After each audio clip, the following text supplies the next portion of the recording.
Hey, what up, y'all? Hey, did y'all know that slave owners brought cannabis on slave ships with our enslaved ancestors on it?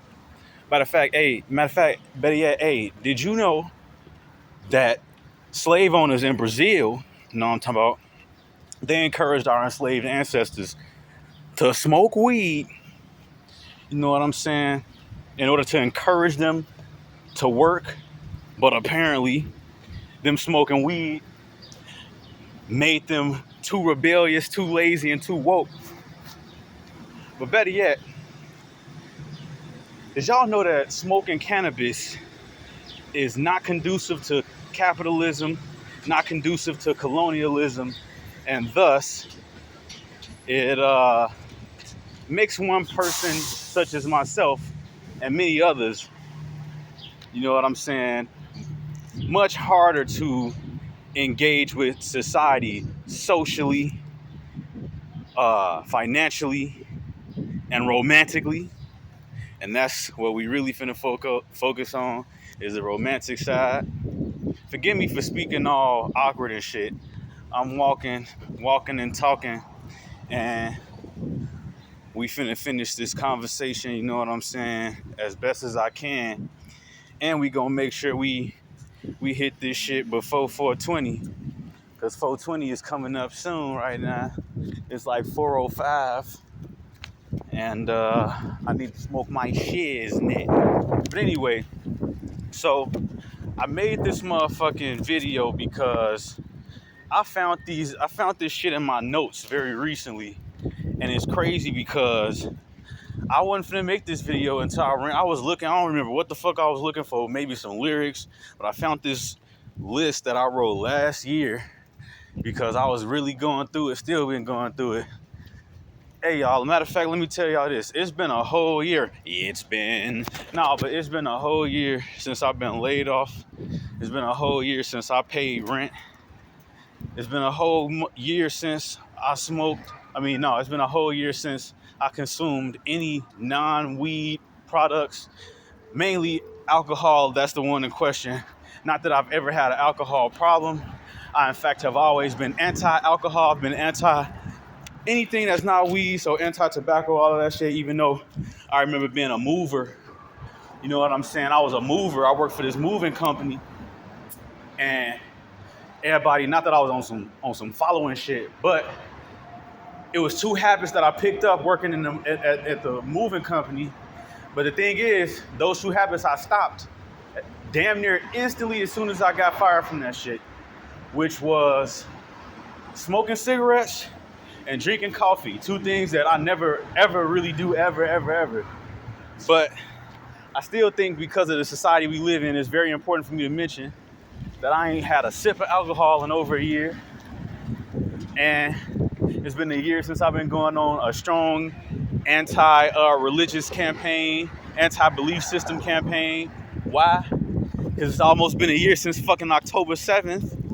You feel me? So when it come to that type of shit, it's been a whole year since all of that shit. And what's the most important, the most significant, you know what I'm saying, aspect of this video is it's been a whole year since I clapped some cheeks. So I made this list last year. I was like, man, what's a list of women that smoke weed anywhere near as much weed as I smoke? And okay, it's 4:08 bet, so I got 10 minutes. All right, so look. Damn, let me get my shit situated. Hold on, y'all. Oh shit, so that shit didn't work. I'm trying to set shit up or whatever, but it's cool. All right, y'all, so look. I made this list of all the women all the groups of women where it seemed like they smoke anywhere near as much as me, just to like see the demographic that I'm working with if I was to ever like really try to, as they say, get back out there, et cetera, et cetera. And it's fucked up because as you gonna see, I'm not compatible with anyone out of any of these groups. Not for real, not a whole lot. Um, and so it's really only two groups that have any real room with me that I'm finna name. Alright, so number one, oh, and before I say this, I was on fucking dating apps and shit. I went to different states. I went to a different country. I went to motherfucking Canada, boy. Shit just been dry for your boy, man. So anyway, these the five groups of women that smoke weed anywhere near as much as I do. All right, number one. This is gonna be pretty quick and self-explanatory. The LGBT community. I feel like women, like queer women, they smoke a lot of weed. But I'm not a queer woman, so obviously that rules me out of you feel me, that group.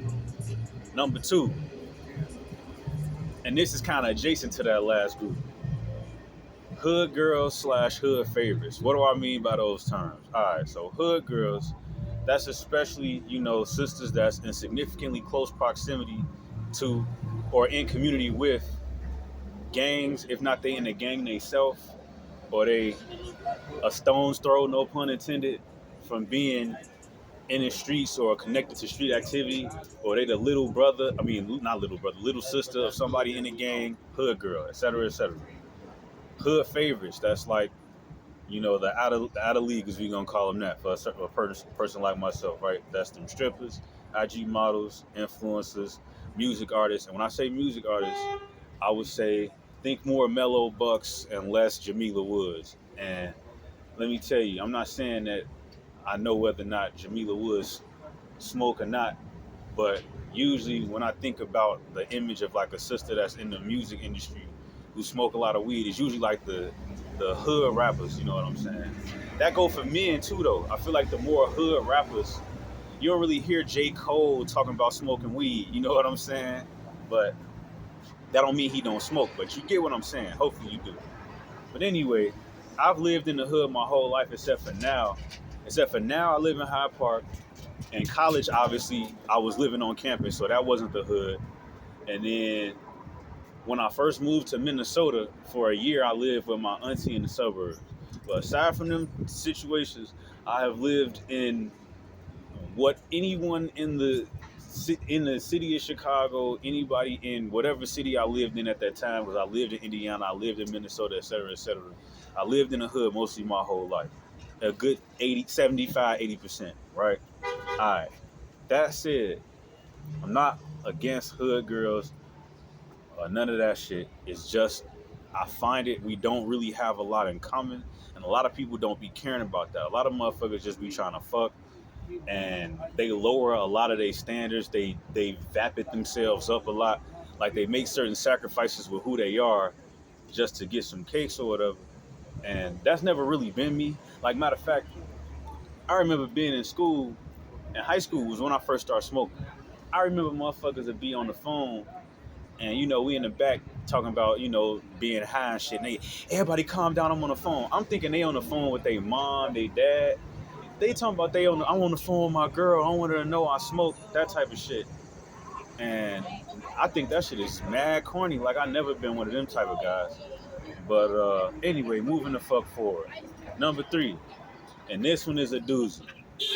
Women with other substance habits, whether that substance is tobacco, like smoking squares, or drinking.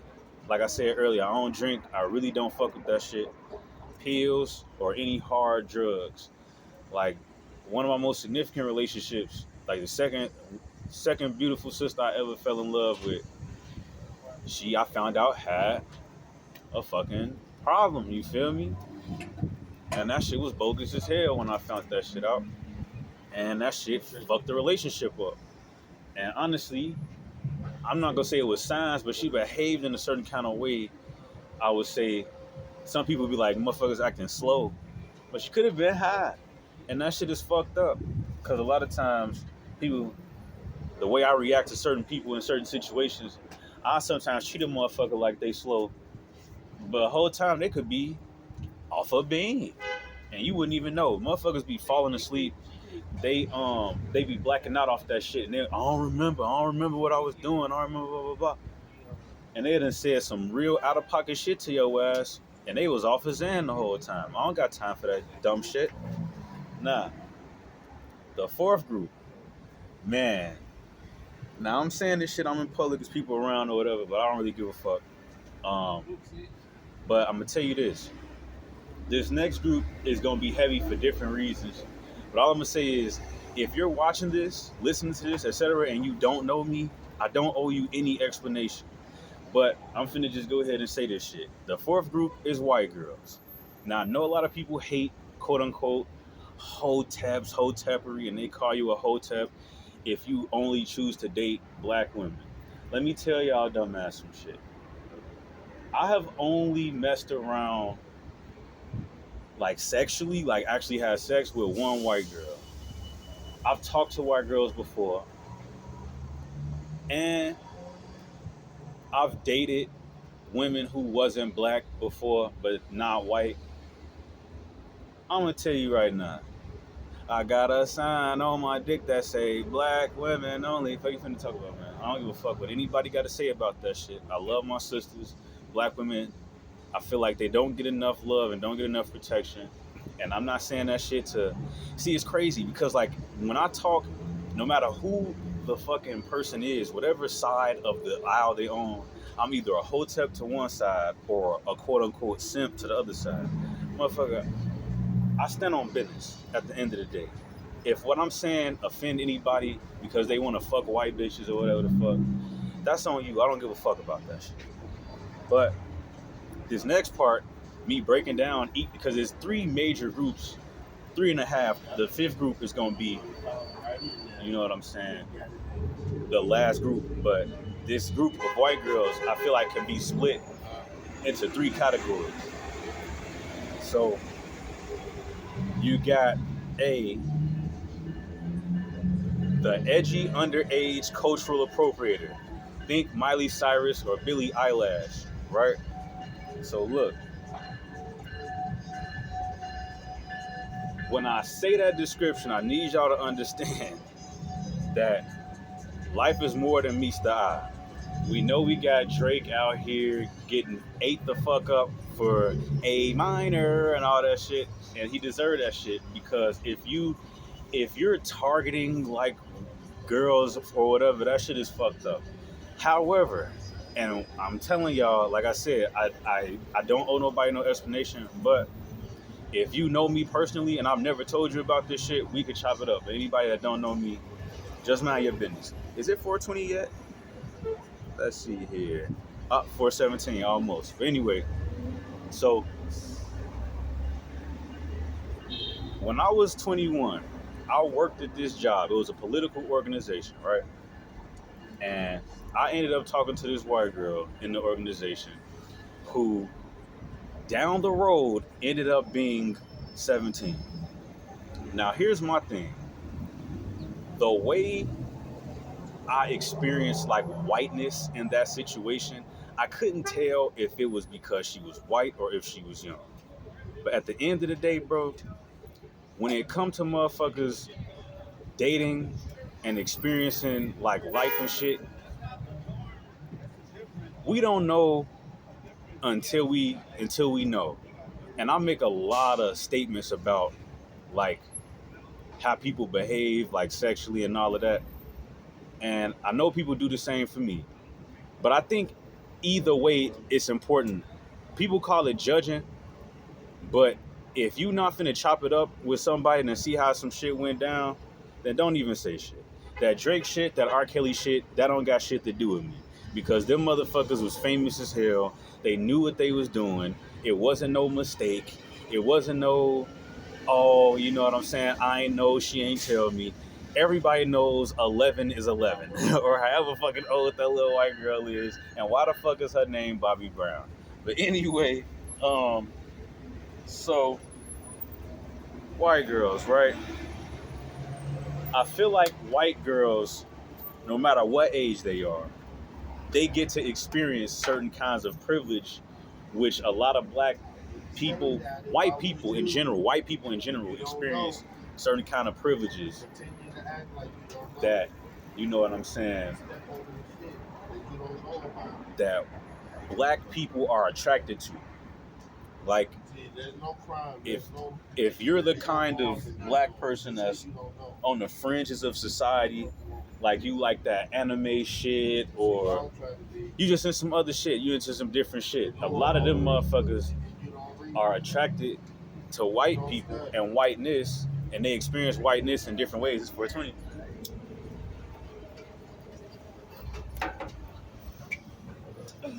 They experience whiteness in such a way where they equate that with like freedom, and they don't even know it. And I had to catch myself when I was with, oh, that go, bro, he can't see me, I'm across the street and shit. But I experienced whiteness in a way where even when I was in college, I noticed that white people, they just had the privilege to express themselves in certain ways that black people really couldn't, or have been taught that we couldn't. Just like with belief systems. And with belief systems, I've been talking about this shit a lot. Y'all should go and watch a lot of my other videos. When it comes to belief systems, right? White people can easily say, like, I don't believe in God, or I don't worship this or that. And they could say shit like, I want to smoke weed.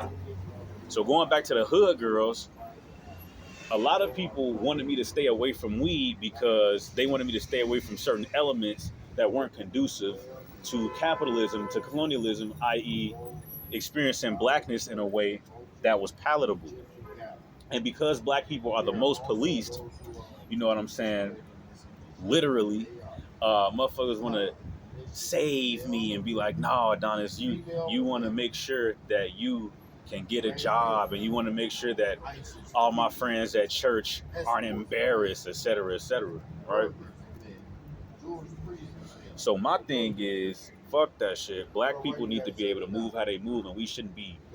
I feel like because I care about weed so much, I don't really have a a real like community. Like I never really fit into no real community. And when I was in college and experiencing whiteness, even with the white girl that I was talking to, like I figured out that a lot of white people, just because they smoke weed and they progress, a lot of motherfuckers be racist. It was motherfuckers that went to my school and went to school here in Chicago. Feminist white bitches that was racist. Feminist white bitches in Indiana, feminist white bitches in Minnesota, racist. Right? And so moving forward, I done spent a lot. I'm gonna get back into that shit that I was saying, but I got a little too off there. So peep this. B. Little Miss Naughty but Polished. Who is Little Miss Naughty but Polished? Think Kylie Jenner or Kendall Jenner or Ariana Pequena. Now I don't know if either of them actually smoke weed, right? But I do know that I feel like they do. I do know that there are women that have that aesthetic, that kind of lifestyle where they're like a polished, like, ooh, look at me, I have a lip gloss brand, but they be smoking. You feel me? Like, yeah, I'm out with the girls, we gotta join, or whatever the fuck.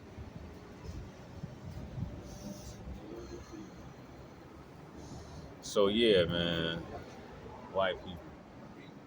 But anyway, and then this is Group C. Group C is kind of bogus. So brace yourself. The dirty hippie. Now, this is a range because oftentimes this image is viewed in a romanticized, fantasized way. And I remember like being on pages on Facebook where like it'll be a woman, right? It'll be pages like 420 babes or ganja girls or whatever the fuck, right? And there'll be a bunch of these pictures of model-esque white women with the beautiful locks, and they got beads and they shit and crystals all over them, and they eyes look enchanting, they look all sexy and shit. But in reality, it's really mostly manifested in the form of an unsightly, unshapely, hillbilly coated burnout or derelict. And like I said, it's a range. So it could be a range that, goes from either end of the spectrum, somewhere in the middle, somewhere in between. Man, it's usually though a white woman, her locks would be fucked up and dirty and matted, and you know what I'm saying. She got the gauges, but one gauge she lost in a fight, so she just got a elongated, loose earlobe, and then the other fucking thimble sticking in there or some shit.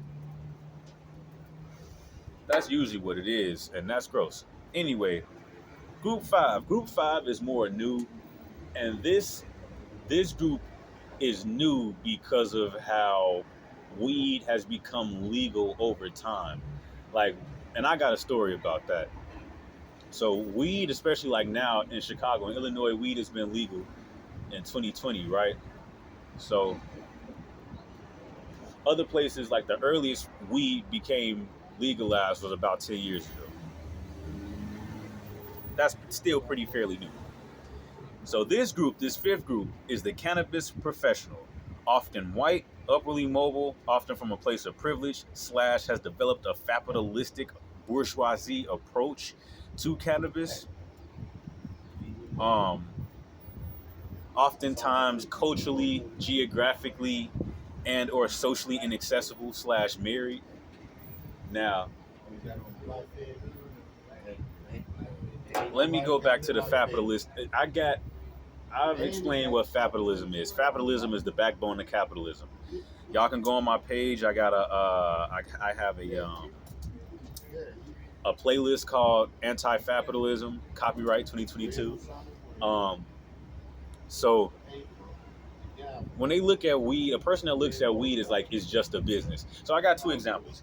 There was to counterbalance the underage situation that I have. By the way, speaking of laws in Illinois, the age of consent is 17, so I wasn't breaking the law. Not to excuse it or whatever, but honestly, like I base my life off vibes. I don't really be looking at the way people do shit and how they perceive life or whatever.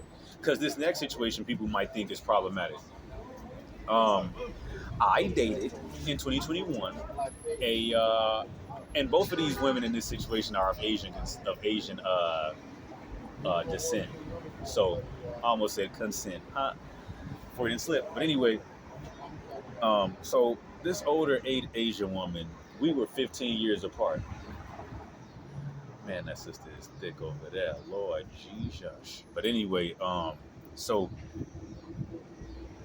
I dated a woman who was Asian, and she was, man, she thick as, oh my god. But anyway, this and the Asian woman was thick too, by the way, who I was dating. Uh, I dated her when I was 28. She was like 42, and she ended up turning 43 by the time we ended up, going our separate ways. So that was a 15-year gap, right?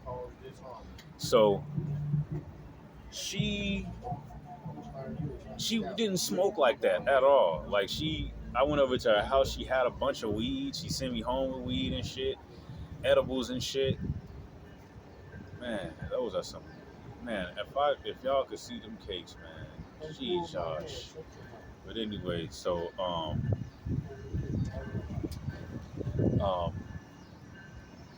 so she smoked, but she didn't smoke like that. She had weed on her and shit. So I asked her, I'm like, how long you been smoking? She talking about I've been smoking since weed was legal. I'm like, that was last. I'm like, wait, you think I got a fucking wire on me or something? But I'm like, oh, you're serious? You're dead ass. Wait, what? I'm like, oh, that's crazy. I'm like, you even smoked? That was last year though. And so there's that, or because like she, I guess, is a part of the cannabis industry somehow. But anyway, this other sister in question, this Asian sister, um, she's so fine and sexy, and you know who you are. But anyway, she married and shit, and I could see her being like low key, having like gummies, on deck, keep a disposable vape in her car, probably smoke a bowl with her husband while she's hey nah, probably smoke a bowl with her husband while she's working from home, etc. So let me just tell you this, man. I have these things here that I wanted to share with y'all, which My dad had ended up when I was these, by the way, what I'm about to tell you are from the late Bush slash early Obama era. Damn, they're flying away. It's too windy, Windy City. But anyway, so he gave me this thing when I was in high school called the Naked Roommate, which is basically this. It was like, you know how there's like Advent calendars where there's like a different thing per day. So it had like advice, facts, or a little different statistics about college and college life. And like I was saying about people having, people having a crowd that I like don't have and shit like that. My dad is in a fraternity and shit. Um, and so I look at this. I look at this page that's it lists off facts about Americans and their involvement in Greek life. Oh, by the way, if y'all been looking at these, I didn't get into a fight. I was practicing the pistol squat. It's crazy. My trigger fingers are what got damaged. So I was practicing the pistol squat, which isn't the easiest to do, especially depending on. But anyway, point is, I did a good like I don't know, 8 or however many pistol squats on each leg, and I was doing them I was doing them on my roof, so it was at an angle, and I kind of like ended up slipping backwards, and the weights, I had weights in my hand when I was doing them, so that shit scraped against the whatever you call that, the shingles or whatever the fuck on the roof. But anyway, for lack of time, let's keep going. It says 48%, and once again, these statistics are from late Bush, early Obama times. It says 48% of all U.S. presidents were Greeks. 42% of U.S. senators were Greeks. 30% of U.S. congressional representatives were Greeks. 40% of U.S. Supreme Court justices were Greeks. 30% of Fortune 500 executives were Greeks. And 10% of all people listed in Who's Who were Greeks. Now, all that being said, I want to read something else to y'all. Um, I won't read that yet. I'm instead read something that is my overall message to like any young lady that has ever felt attracted. And this is the thing: a lot of women have found themselves to be aggressive towards me because they find themselves attracted to me, but they're not attracted to the lifestyle I live because it's unconducive to whatever bullshit they have going on, whatever belief systems they believe in. But anyway, I need a woman that understands just how important weed is. Um, Weed taught me to be a better friend, like seriously. Um, Weed has taught, and I'm still working on that. Weed has taught me. Now that was dangerous than thankful, but anyway, weed has taught me how to be more social and more sociable. When I say sociable and sociable, I've never been an introvert. I'm sorry, I've never empathized with that. But what I have been is somebody that has been kind of standoffish, or not standoffish. That's not accurate either. What does Kendrick say? An antisocial extrovert. I'm very much an extrovert. I've always been outspoken, but the outspokenness went hand in hand with not really giving a fuck about the opinions of others, which I still need to have a healthy balance with that for obvious reasons. Because in previous uh, socializations in previous societies, um, it's always been a thing that doing the thing that everybody else in the greater society is doing is a way to stay protected because there's strength and safety in numbers, but really there's security in numbers. There's a way for people to feel confident in their beliefs, confident in the way that they perceive the world, if the way that they perceive the world is very similar to those around them. And when the resources were all kept within that society, people needed to make sure that they lined up with those belief systems because if they did so, it would ensure that they had a better chance of surviving. But this is 2024. We don't really have to do that anymore. Bars. But anyway, um, weed has always been there for me, uh, no matter what. Unlike people.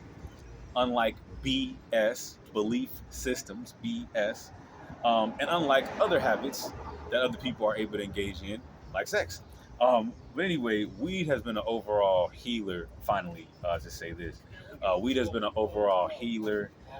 It's been an overall mental health enhancer and mental health balancer, and it's a great way to stay in shape. No, but seriously, it's something I'm very grateful for, and I'm gonna finish on this. I'm gonna read from these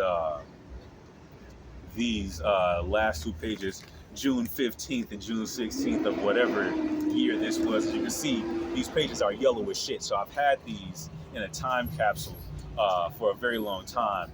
Um, I would say a good 15 years. Do it like half my life. Shout out to the UK drillers or whatnot. But anyway, these two are entitled Rejection Awareness and Moral Rejection Awareness. So the first one says, give the world permission to love you while knowing you're worth loving, to not date you while knowing you're worth dating, to not call you while knowing you're worth calling, to not hear you while knowing you're worth hearing, to not invite you while knowing you're worth inviting, to not elect you while knowing you're worth electing. And then the next day says, give the world permission not to hire you while knowing you're worth hiring, not to sit next to you while knowing you're worth sitting next to, not to be your friend while knowing you're worth befriending, not to include you while knowing you're worth being included, not to appreciate you while knowing you're worthy of appreciation, and not to desire you while knowing you are indeed desirable. I added the word indeed just for dramatic effect. Y'all take care now.